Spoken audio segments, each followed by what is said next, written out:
That is Shiva Shakti drawing that I drew on the wall. Namaskaram, I'm Nalini Om, Professor of Biology and Mind Yoga teacher. Well, are you waiting to express something? How long is right enough to wait? Waiting is important to build patience, you know that. Waiting is hard, but it is good for us. How? If you're wondering, let me tell you that waiting tweaks our psychology to grow indomitable hope. That hope that is solid. It won't wither easily. Those who can wait, show stability, steadiness, and confidence. But how much? How much is enough? Right enough? How to know? In some scenarios, such as expressing your interest in other person, then first scenario, if it's time to express, then don't hold back. Express the truth. The genuine feelings is what I'm saying.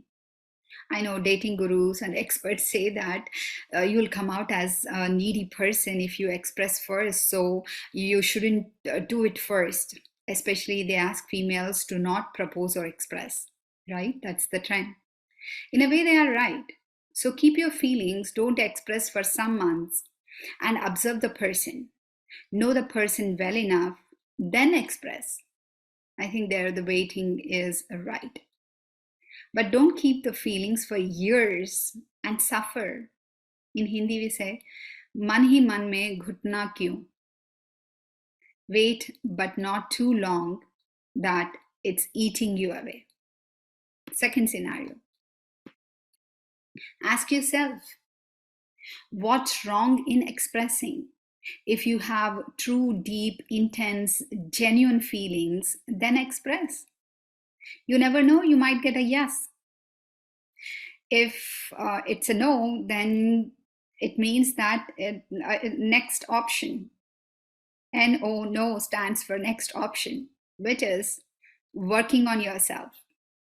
Build your emotional strength. There's a better person waiting. That's what I would say. I'm not a dating guru. I studied mind through yoga.